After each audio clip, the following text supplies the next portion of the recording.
project we have is on piezoelectric energy harvesters. Piezoelectric devices are those devices that can convert mechanical energy into electrical energy. Because of this characteristic, these devices have been used to harvest sources of energy such as ambient vibration and convert this into energy generated to power small devices. Such devices are already commercially available. However, those that are in the market tend to function at a much narrower frequency and at a lower efficiency than is useful for aerospace applications. So what we've done in this project is design a device that allows us to amplify the forces that are being put into the device so that the energy that's harvested from it is also amplified. We've done this and showed that we're able to be better than commercial devices in the sense that we are 4 times more efficient and 100 times better in output of energy relative to force input. So what we're going to do here is demonstrate a comparison of the performance of the device that we developed versus the commercially available device. When this truck turns on, it's going to vibrate so that it provides the force input to the piezoelectric device. And then this device will then generate the voltage that's required to power the LED. And what we're going to try to show here is the efficiency of this system based on how quickly energy can be generated to light up the LED. So you can watch the timer and see how long it takes for when the LED lights up.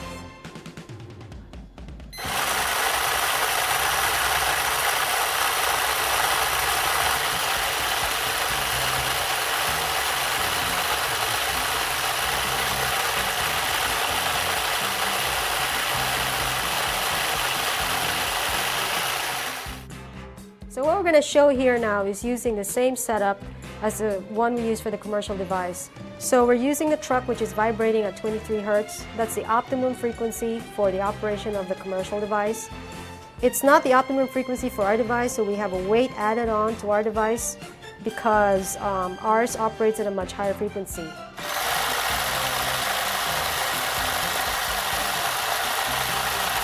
Okay, so that was done in 2 seconds. All right, what we're going to demonstrate now is the performance of the devices at their resonant frequency. And the resonant frequency is the optimum frequency at which they can operate. So we're going to generate vibration using this device, and to compare the performance of our device versus a state-of-the-art commercial device, what we're going to do is run a test for the same amount of time. So the timer will run to 10 seconds, and what you want to be watching is the voltage output. And the voltage output of our device should be much greater than the commercial device, and that is proportional to power because power is proportional to voltage squared.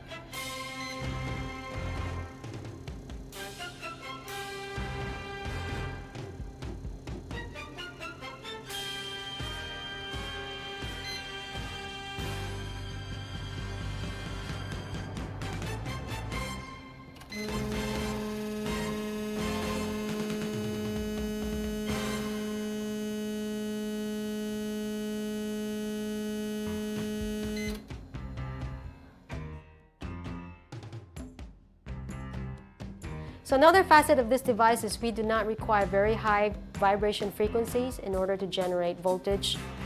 As you can see here, we're using finger pulsing to generate voltage. It's enough voltage to power small devices for motions that come, say, from walking by humans.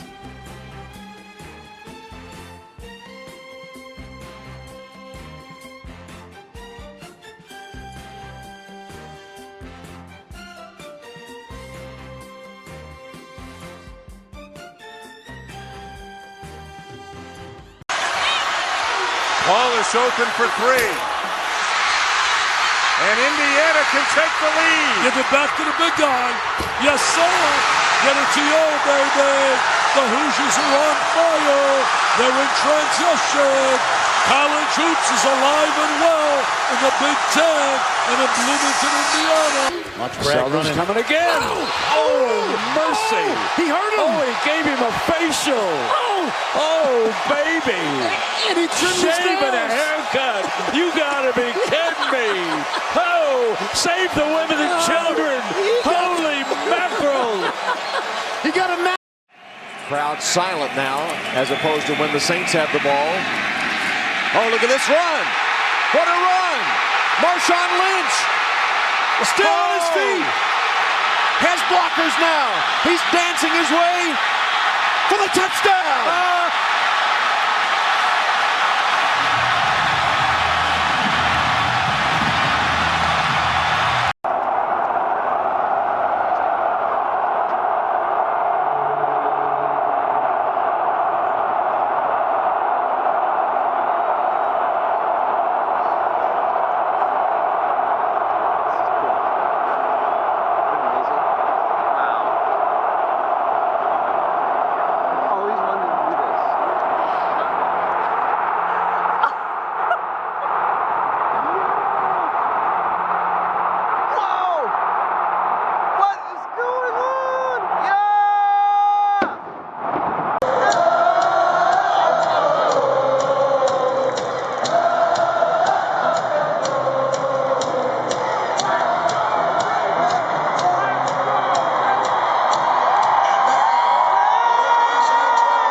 Is there a chance that stadiums around the world, like the Mercedes-Benz Dome in Atlanta, Georgia, are energy harvesters? Only I'm not talking electric energy. I'm talking human energy, otherwise known as loosh. You see, loosh is a relatively new term, and basically what it is energy generated by organic life, and one of the purest forms of that is through human activity. And well, these stadiums sure do generate a lot of human activity. And I'm not only talking about the form in physical activity, because we all know that exists to the nth degree in these stadiums, but I'm including emotional activity too, because in these stadiums, emotions can ride high and they can ride low, and you can be happy and you can be angry. And you might think I'm a little crazy for thinking this, but why don't you take a look at this picture? On the left, we have Atlanta, Georgia, and the Mercedes-Benz Dome. And on the right, we have a motherboard. They look kind of similar, wouldn't you say? Now, I'm not one to believe in the simulation theory, but I'll tell you something I do fully believe in. I believe that once there were monstrous beings that walked this earth. Here's an example, because when you take a different perspective, you see exactly what this mountain was. This is the Garden of the Gods in Colorado.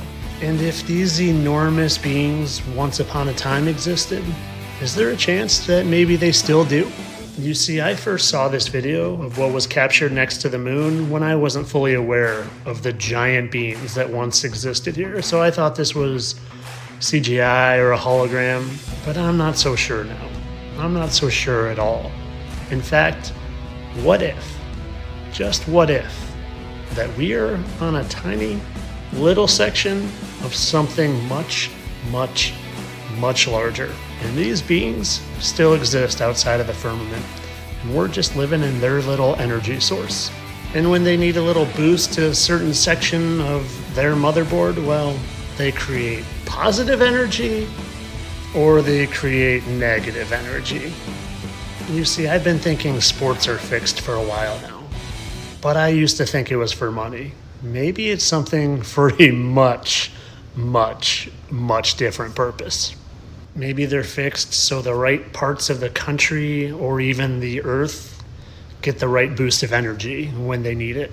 But of course, this is all for entertainment purposes. I know that this city looks exactly like a motherboard and that the stadium is exactly like the motherboard main component, just because it's coincidental. And I also know that no giant beings once existed here. It's just complete pareidolia. And that loosh definitely doesn't exist. I'm just doing this for the views and the entertainment. You should know that by now, people. Entertainment only. There's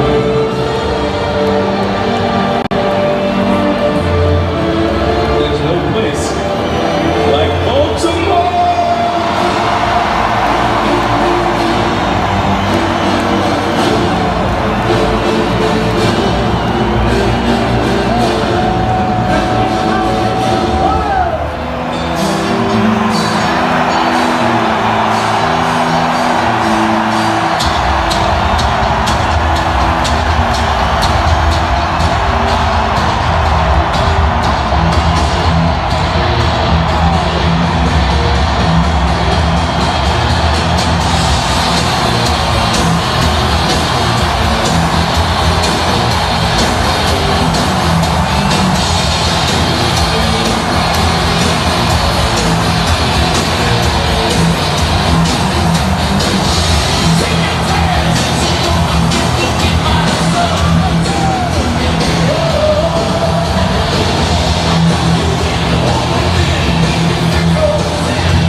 crowd is getting roiled up because Real Fan Dan has taken off his shirt in the upper deck and the chant begins.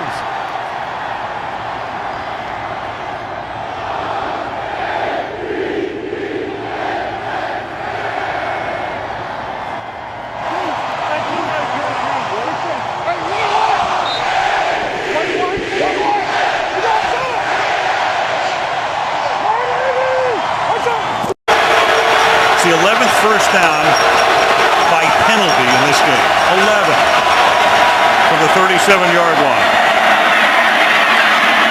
And this is Ridley, and he's going to take it to the 40-yard line. Another flag comes in.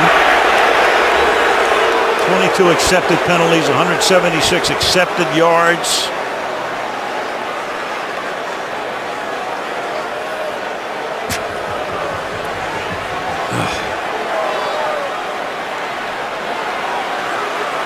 We're trying to behave ourselves, I got to tell you. Unsportsmanlike conduct, defense on the bench, 15-yard penalty at the end of the run. John Harbaugh is saying, I was trying to call timeout and get your attention. The NFL cracked down on coaches coming out on the field this week and trying to intimidate these refs. You know Harbaugh was still worked up over that last call. Comes out there, who knows what he was doing. He's claiming he was trying to call timeout. The official wasn't buying it.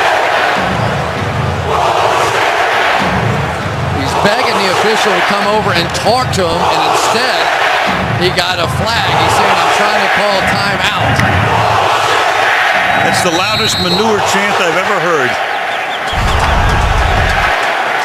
Now, if they had called a hold on Ladarius Webb, I would have bought into that. He did grab the jersey, but illegal contact is a different foul. From the 45-yard line on first down. They have to take a timeout here in a hurry, and they will, I'm sure, as Ridley gets tackled by Lewis. And let's go back now to the call on the Welker play. There we go.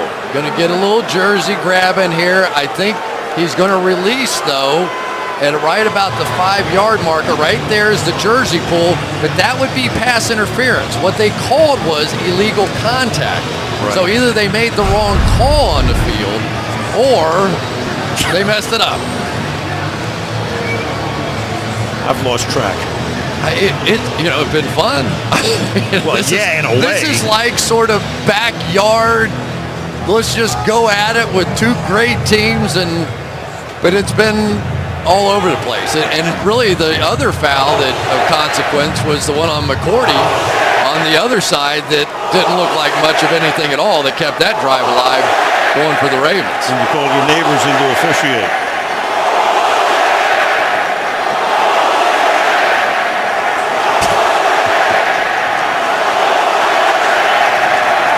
No 7-second delay on that one. A second down and 9 from the 44. And the Patriots take a timeout. Timeout, New England. Their first charge timeout. But this is the kind of game, Al, that these two teams practice for. I mean, they literally practice for this style of game, knowing based on what they'd been seeing in the last couple of weeks. The officials were going to let some things go, not other ones go, and so they worked on getting fouled in practice. Yeah, it's crazy, though, and in the long run, and, you're right. I mean, we hope something gets done, and who knows who's right or wrong in this labor dispute, but it is getting to the point of it being pretty ridiculous. It is indeed, and you hope that for the good of the league that it gets resolved. I mean, no offense to these guys. Right, they're trying their best. They're doing their best, but they're not qualified to do this job. Right. They're really not. I mean, that's become fairly obvious as we've gone along. Right. Second down and 9 with the ball at the 44-yard line.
said so. I keep big bills up in my heart on the dirty like Bledsoe. Ain't got no twist in my head, but I'm still dreadful. And I got plenty of bread, so I go to bed full. I'm in it to win it, to win it, I'm all in. I might call you my cuz, young blood, but we ain't kin. You think of jumping, man, you best think again. The dirty, I'm the type of man that might go broke for revenge. Had some not so nice friends, kick the door off the hinge, take the dough off your bins, pop up off all of your fans. Man, please, this shit ain't cynical. Man, no subliminal, I'm physical, financial, and mental to be a general. Hey, the mama claims she want a soldier, not the type be in the tank, but in that Rover. Man, please, I'm in the zone like AIDS full blown. I'm killing it like a blind man reading. I'm feeling it like, oh yeah, here comes the, oh, here comes the, oh, here comes the. Y'all don't really want it like, yeah, here comes the, oh, here comes the, oh, here comes the. Y'all don't really want it like, yeah, here comes the, oh, here comes the, oh, here comes the. Y'all don't really want it like, yeah, here comes the, oh, here comes the, oh, here comes the. Y'all don't really want it like, he think he got her when he know he's off his butter. He ain't never been a fighter. You can go and ask his mother. I'm a lover and a fighter, producer and a writer. Give your girl a quick fix and give your man a nice shiner. You know y'all don't really want it, and I can tell just by looking at you that you the type to run and go and tell just by looking at you. You on a mission for recognition by dissing. Didn't have no problem till the record started breaking, but y'all don't really want it. So let me tell you the deal. I'm also serious, I'm dirty, I'm no longer for real. I'm like a hop, skip, and a jump, a clock grip on the pump. From leaving you in the trunk, somewhere prepared to dump. But y'all don't really want it, so quit acting like you're dead. I'm looking to my right, trying to see who's left. So you better watch.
Great win. 381. That is a great win for Mark Turgeon and this Maryland club. What a well-deserved win. Huge win for Maryland as the fans storm the floor.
good.